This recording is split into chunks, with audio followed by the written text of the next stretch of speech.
पता होता पत्नी कहाँ है। चित माने प्रकाश रूप, और बोले इतने मोह के अंधेरे में भटक रहे हैं, ऐसे पत्नी को उनको थोड़ा लज्जा भी नहीं आ रही, छोटा भाई साथ में है। और लता तनु पातकों से हे खग मृग हे मधुकर श्रेणी, तुम देखी सीता मृग नैनी, हाय मेरी सीता हाय मेरी सीता कहाँ गई, हे वृक्षो हे लताओ हे पत्रो हे हवाओ तुम बताओ। तो बोले कम से कम थोड़ा तो संकोच होना चाहिए, यदि इनमें कुछ भी ज्ञान है तो ना तो ये सत्य है ना ये चित है, और आप कहते हैं आनंद स्वरूप। तो बोले आप उनका मजाक उड़ा रहे हो, ये रो रहे हैं? और आप कह रहे हैं हे आनंद स्वरूप। तो ये बात आपकी मेरी समझ में नहीं आई। क्यों नहीं समझ में आई? कि सती जी ने श्री भगवान के बाह्य रूप को देखा, हमें भी समझ में नहीं आएगा, क्योंकि हमारा भी एक बाह्य रूप है, हमारा भी एक बाह्य परिचय है, और एक हमारा अंतस का परिचय है कि रियल में आप क्या हो, है? तो परिचय जो सब लोग जानते हैं, जो कागज में लिखा पढ़ी में, लेकिन लिखा पढ़ी के अतिरिक्त भी एक हमारा अंतर का परिचय है। तो अंतर के परिचय को जो करा दे वही कथा है। श्रीमद् भागवत की कथा में आगे बड़े अच्छे अच्छे प्रसंग आते हैं कि जब महाराज युधिष्ठिर को सूचना मिलती है कि भगवान श्याम सुंदर श्री कृष्ण धराधाम को छोड़कर चले गए अर्जुन के द्वारा, तो बड़े विकल हो गए, बहुत दुखी हुए, बहुत रोने लगे, मूर्छित होकर गिर गए। और पुनः जब मूर्छा टूटी तो महाराज युधिष्ठिर को वैराग्य हो गया, सब। अच्छा आप देखो वैराग्य वगैरह में हमको कब होता है? जब किसी के बारे में किसी को हमने देखा हुआ है, किसी के फ्यूनरल में गए हैं, लौट कर आए हैं, बड़ा गुणी व्यक्ति था, बहुत बड़ा डॉक्टर था, कितने लोगों का जीवन बचाया, और उसका ही जीवन जब चला गया। अब यहाँ तो थोड़ा फ्यूनरल का अलग व्यवस्था, लेकिन भारत में जब चिता जलती है तो सामने दिखाई दे रहा ना कि पैर जल रहा, हाथ जला रहा है, आंखें भी जल रही, ये भी गया, दिखता है ना सामने।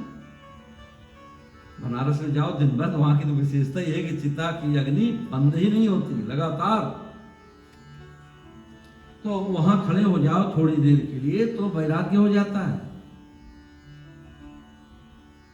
कि व्यक्ति कितना पढ़ाई लिखाई किया, कितना मेहनत किया, कितना परिश्रम किया, कितना गुण, कितनी विशेषता इसके पास थी, सब यही रखा था, ये भी गया। तो मन में वैराग्य उत्पन्न हो जाता है, स्वाभाविक। तो महाराज युधिष्ठिर ने जब ये सुना कि श्याम सुंदर धरती को छोड़कर चले गए, तो महाराज युधिष्ठिर को भी वैराग्य हो गया। और तब गीता का ज्ञान।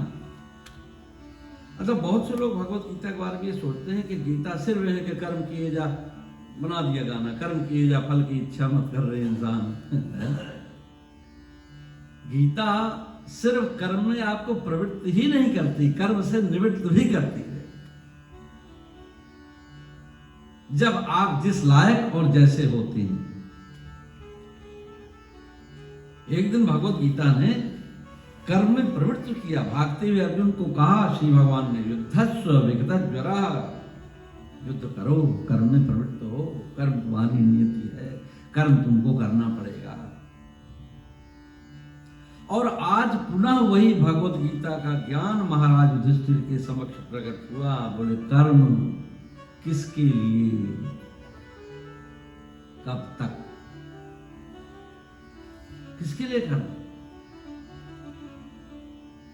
ये बातें व्यक्ति जब ये विचार बड़े गहरे में जब बैठ जाते हैं तो समझदार व्यक्ति जो पढ़ा लिखा है सोचता तो है ही ना,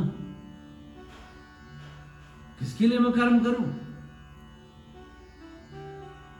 कर्म करूं, पैसे इकट्ठे करूं, धन इकट्ठे करूं, बड़े बड़े काम करूं, किसके लिए? जो हमारे हैं नहीं, जो कल को हमको आदर में देने वाले नहीं, इतना भी मानने वाले नहीं। तुमने कुछ किया, अंत में शिकायत यही करेंगे तो किया ही क्या आपने मेरे लिए, है? कुछ तो व्यक्ति सोचेगा ना, सोचना चाहिए भी। इसीलिए आप देखो कि ज्यादा जो बुद्धिमान होते हैं उनको संतान कम होती है ना। वैसे कई बार ये बात बुरी लगती कहने में, लेकिन सच्चाई भी है। ज्यादा विचारकों के ज्यादा बच्चे नहीं हो सकते। अरे विचार करेगा, सोचेगा नहीं क्या, फिर कुछ तो सोचेगा। तो कर्म क्यों और किसके लिए, और फिर कब तक? कोई तो आएगा, समय आएगा, कहीं ना कहीं तो रोकना पड़ेगा, क्योंकि एक दिन वो महाकाल हमारे सारे कर्मों को रोक देगा। तो इसलिए महाराज युधिष्ठिर को वैराग्य हो गया। अच्छा देखो, इस छोटी सी कथा है लेकिन इतना बड़ा अद्भुत ज्ञान है। आप सब लोग कितने सुधी जन हैं, इतना सब श्रवण करते रहते हैं, मुझे बड़ा अच्छा लगता है पसंद। तो महाराज युधिष्ठिर जिस राज्य के लिए लड़े थे, जिसके लिए महाभारत हुई थी, जिसके लिए इतना सारा आयोजन हुआ था, उस राज्य को तिनके की तरह त्याग दिया। वैसे देखा जाए तो इतना सारा साम्राज्य व्यक्ति को त्यागता नहीं, छुड़ा लिया जाता है? छोड़ता तो नहीं, छुड़ा लिया जाता है। अच्छा कोई छुड़ा ले हमसे वो ठीक है कि हम खुद छोड़ दे वो ठीक? हमारे मुझे ध्यान है कि वृंदावन में एक बार भागवत की कथा थी, तो कोई गया तो बिहारी में उनके जो है जेब कट गई, 20-25 रुपए थे तो निकल गए। बोले महाराज जी इससे तो अच्छा था हम भागवत में ही चढ़ा देते।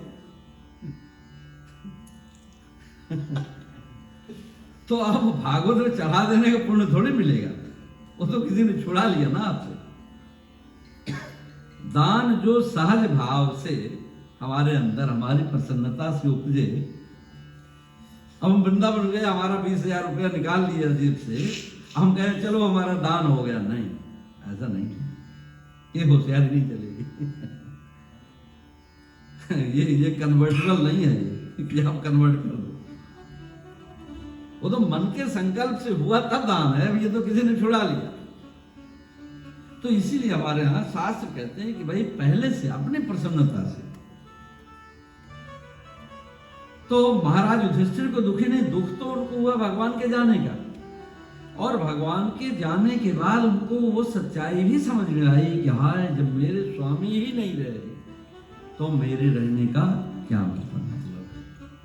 तो ऐसे महाराज युधिष्ठिर ने प्रणाम किया, राज्य को साष्टांग दंडवत किया, राज की वस्त्र अपने उतार दिए, और महाराज युधिष्ठिर को देख करके उनके भाइयों ने भी उनका अनुगमन किया, उनका अनुसरण किया। अब दूसरी जो महत्वपूर्ण बात है कि महाराज युधिष्ठिर जब अपना राज्य छोड़कर जाने लगे तो वस्त्र तो उतार दिए, एक कोपिन पहने हुए। केदारनाथ जी में उन 500 पांडवों के दर्शन होते हैं जब आप जाते हैं मेन मंदिर में, तो पता नहीं, तो मुझे भी समझ में नहीं आया कि वो लोग घी बहुत चढ़ाते हैं, जो लोग हैं जो जाते हैं दर्शन करने, वो मैंने देखा सबके शरीर में घी लपेट देते हैं। वो इतना घी लपेटा हुआ जब मैं गया था दर्शन करने केदारनाथ जी में कि नीचे फिसलन हो रही थी। तो पता नहीं क्या, शायद घी ज्यादा प्रिय होगा, कहाँ से परंपरा चली होगी। तो महाराज युधिष्ठिर जब जाने लगे, राज्य से बाहर निकले, तो यज्ञ की राख से अपने पूरे शरीर में जैसे कोई पाउडर लगा ले, पूरे शरीर में लपेट दिया। तो पूछा भाई ऐसे क्यों, ऐसे क्यों आपने लपेट दिया? तो बोले इसलिए लपेट दिया ताकि मैं बाहर घर से निकलूं तो कोई ये न कहकर मुझे बुलाए कि देखो देखो हस्तिनापुर का सम्राट जा रहा है, क्योंकि अब मैं ये शब्द सुनना नहीं चाहता। सम्राट था कभी। तो जो अपने संपूर्ण स्वरूप को भुला सके, ऐसे महाराज युधिष्ठिर का अद्भुत जीवन। तो निज स्वरूप का जिसे परिचय हो गया, अब नहीं चाहते ना मुझे कोई राजा कहे। अच्छा आप देखो, प्राय वैसे ये बहुत अच्छी बात, आध्यात्मिक व्यवहार की दृष्टि से ठीक है, ये आध्यात्मिक दृष्टि से नहीं। भारत में जाओ, किसी के घर में जाओ, कोठी में लिखा हुआ है भूतपूर्व रिटायर्ड। तो इसका मतलब कि व्यक्ति को भूत से जुड़ने की कितनी चाह है, नाम से जुड़ने की कितनी चाह है।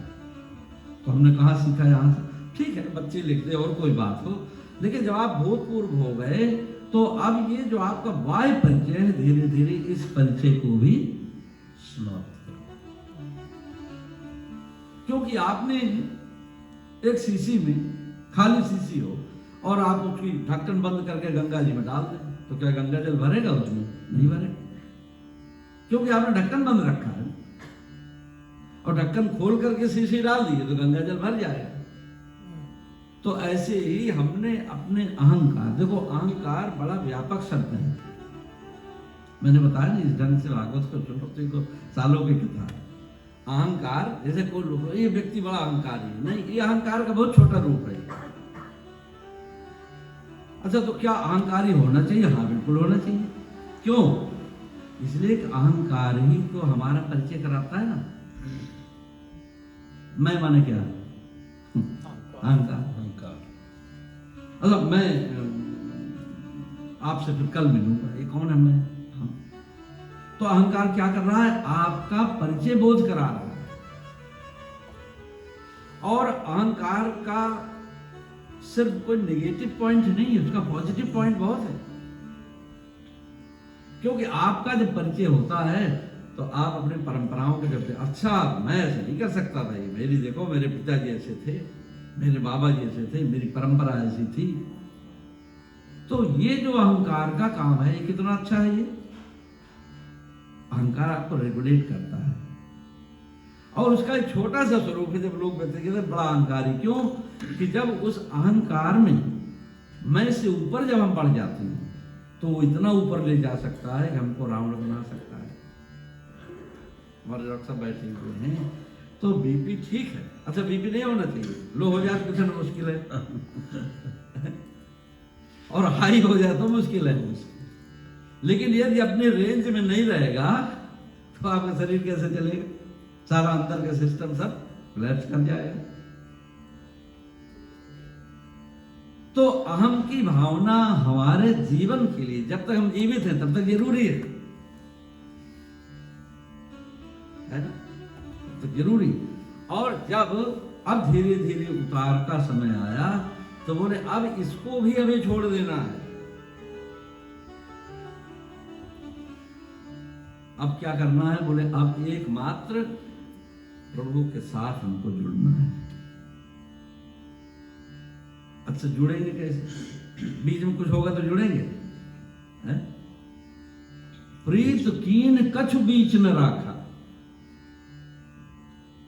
सुंदरकांड में, किष्किंधा कांड में, जब भगवान श्री राम की मित्रता कराई श्री हनुमान जी महाराज ने सुग्रीव की, तो बोले फिर कैसे मिलना है?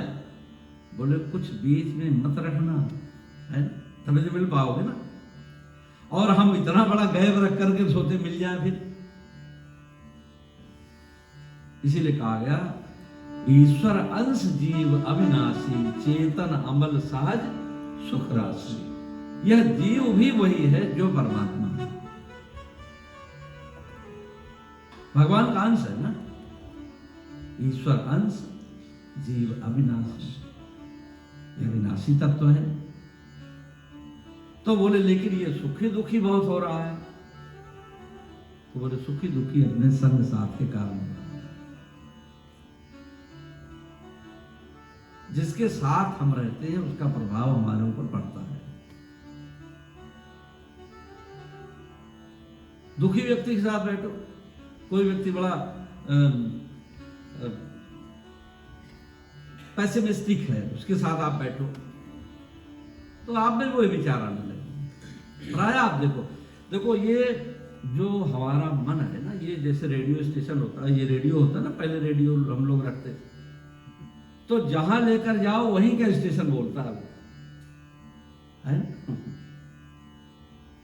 भारत में अगर आप गोरखपुर में हो तो बोलेगा ये आकाशवाणी गोरखपुर है, और वही रेडियो लेकर के आगरा में चले जाओ तो बोलेगा ये आगरा का आकाशवाणी आगरा है। वही लेकर दिल्ली चले जाओ तो बोलेगा ये आकाशवाणी दिल्ली है। वही लेकर के साउथ चले जाओ तो साउथ। इसका मतलब क्या है कि वो जो रेंज है, जिस जगह आप होते हैं उसी जगह के रेंज को आपका रेडियो पकड़ लेता है। तो मन भी, मन की रेंज कितनी है? मन की रेंज तो बहुत है। तो यदि मन की रेंज ने संसार में ही जो देखा है, जिसके पास लेकर चले जाते उसी को पकड़ लेता वो। और यही मन लेकर के हम भगवान के पास चले जाएं तब कौन सी रेंज पकड़ेगा? मन एव मनुष्याणाम। इसीलिए श्रीमद् भगवत गीता में भी कहा गया, भागवत में भी कहा गया, मन को बड़ा इंपॉर्टेंट माना गया। मन एव मनुष्याणाम कारणम बंध मोक्षयो चेतः खल्वस्य बंधाय मुक्तये चात्मनो मतम। ये मन ही मनुष्य के जीवन में बंधन और मोक्ष का कारण है। ताले में चाबी लगती है, दाहिनी ओर घुमा दो बंद हो जाएगा, बाईं ओर घुमा दो खुल जाएगा। मन को संसार में डालोगे बंधन का कारण बनेगा, दुख का कारण बनेगा। मन को भगवान के साथ जोड़ोगे तो प्रसन्नता का कारण बनेगा, क्योंकि श्री भगवान प्रसन्नताम यानगतो कस्तता तथा न ममले वनवास दुखता। कैसे भगवान राज्य मिलने वाला था तो कोई फर्क नहीं पड़ा, और वनवासी बन गए तो कहते हैं पिता दीन मोय कानन राजू जहाँ सौभाग्य मोर बड़ काज प्रकार। श्री भगवान आगे भाव से भजन बोलकर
सभी के संग तेरे भी होएगा,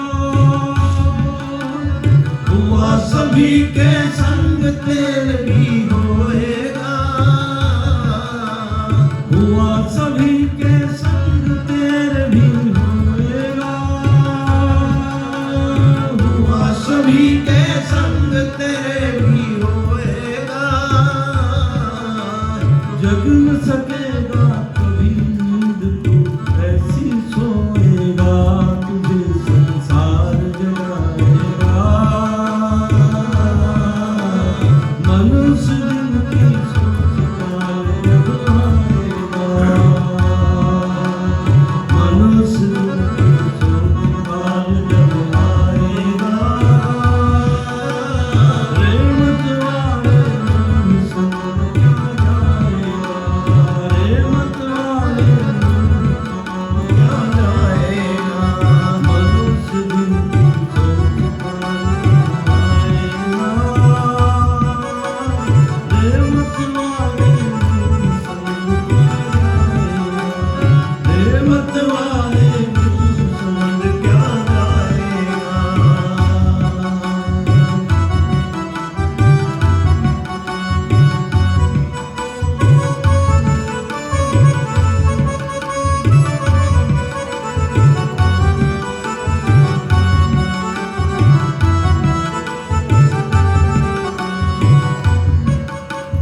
कर न सकेगा कभी तू पूरी अपनी इच्छा को, कर न सकेगा कभी तू पूरी अपनी इच्छा को, कर न सकेगा कभी तू पूरी अपनी इच्छा को, कर न सकेगा कभी तू पूरी अपनी इच्छा को, कर ले प्रभु का भजन मान सतगुरु की शिक्षा को, तुरंत भगवान आएगा, रेमत वाले संग क्या जाएगा, रेमत वाले साथ क्या जाएगा, मनुष्य दिन की सोच काल जब आएगा, रेमत वाले संग क्या जाएगा, रेमत वाले साथ क्या जाएगा, रेमत वाले संग क्या जाएगा, रेमत वाले संग क्या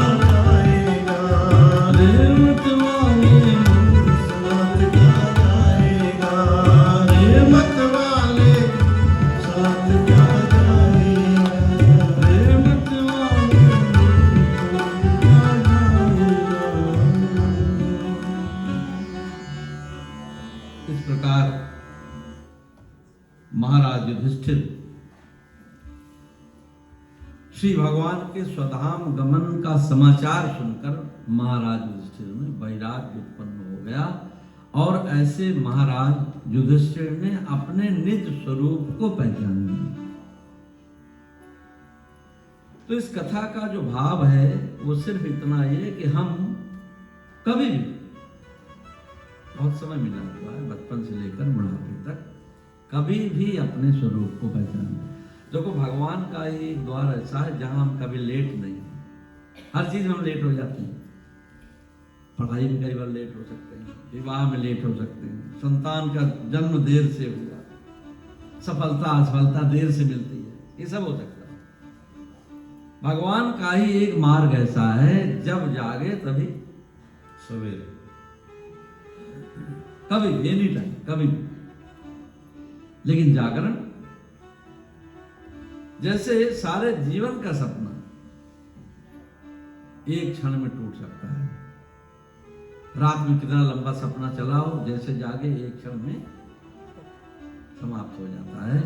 ऐसे ही मनुष्य के जीवन में आध्यात्मिक जागरण जब भी हो जाए, और इसीलिए ये कथा अनेक रूपों में प्रस्तुत की गई। हमको देखना है कि हमें कौन से क्लास वाली कथा चाहिए, प्राइमरी क्लास वाली चाहिए, ग्रेजुएशन वाली चाहिए कि पीएचडी वाली चाहिए। देखो यही भागवत की जो कथा है, इसी कथा को सर्वप्रथम श्री भगवान ने पितामह, हम धीरे धीरे बात को, ताकि हम थोड़ा समझ भी जाए, क्योंकि जब हम समझ जाते हैं तो बहुत चीजें बड़ी क्लियर हो जाती हैं।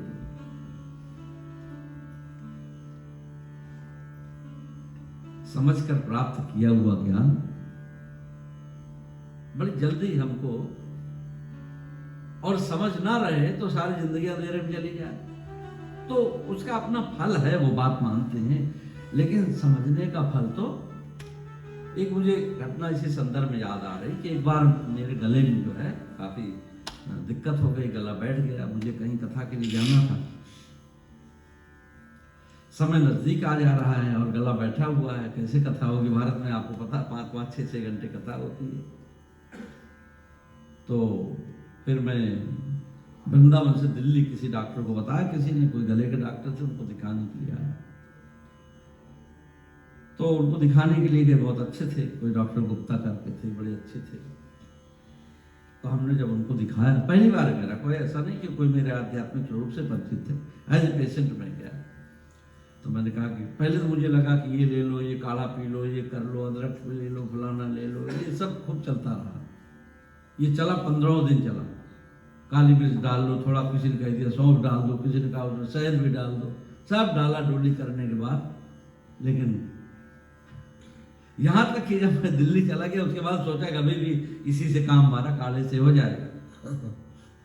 तो हम उसमें लगे रहे, लेकिन लगा कि अब तो 5-6 दिन रह गया कथा के लिए, तो आप क्या कर सकते हैं, अब तो लग रहा ठीक नहीं होगा। तब डॉक्टर के पास गए, तो उन्होंने जो है अपने पेपर पे एक चित्र बनाया गले का, कि आपका गला है, और फिर बोले कि ये आपकी स्वेलिंग है।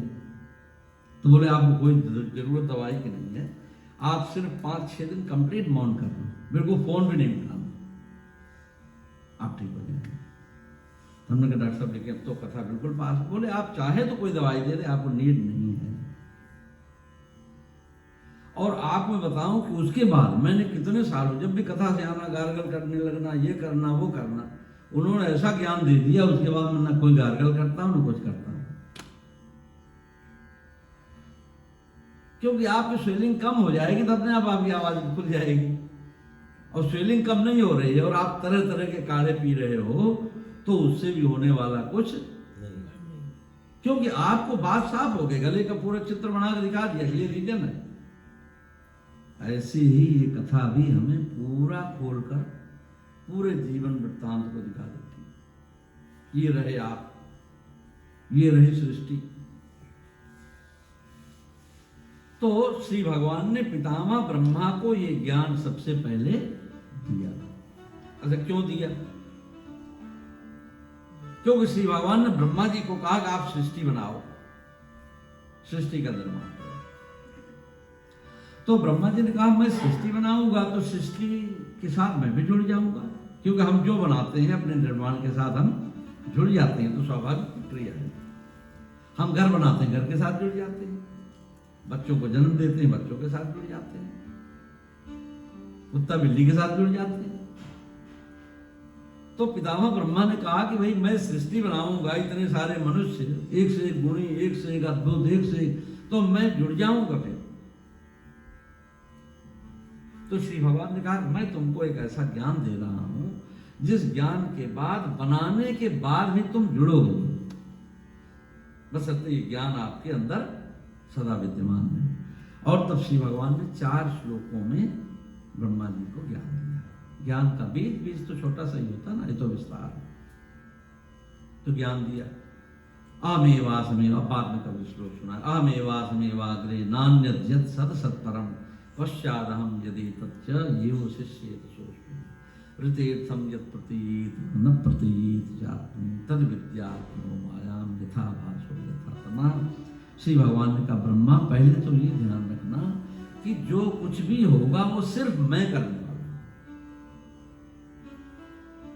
सिर्फ मैं करूंगा, खुद दूसरा कोई सहयोग। ये मत सोच लेना कि इन्होंने भी किया, लोग कहते थे कि मेरा भी इसमें योगदान है। बोले मैं जो करूंगा उसमें किसी का कोई योगदान नहीं, अहम एवास, मैं ही मैं। क्योंकि जरा भी तुमने अपने को जोड़ा अपना योगदान तो तुम फौरन जुड़ जाओगे। तो ये सोचना कि जो भी हो रहा है हमारे भी जीवन में, जो भी हो रहा है, यदि उस एक परमात्मा की ही बात करें, जो भी हो रहा है, यह है पूर्ण समर्पण, यह है पूरी तरह सरेंडर होना। भगवान ने अर्जुन को भी इस बात यही ज्ञान दिया। बाद में सर्वधर्मान परित्यज्य माम एकम शरणम व्रज। सारे विचारधाराएं छोड़ दो, एकमात्र मैं ही मैं हूं। तो ब्रह्मा जी को ज्ञान दिया, तो ब्रह्मा जी ने अपने बेटे नारद को ज्ञान दिया, और नारद जी ने यही ज्ञान व्यास जी को दिया, और व्यास जी की परंपरा से यही ज्ञान अपने शिष्यों को दिया, और वही ऋषि परंपरा में, और उसी ज्ञान को हम सब लोग यत्किंचित जितना भी बन सकता है स्वाध्याय आदि के माध्यम से जानने की चेष्टा करते हैं।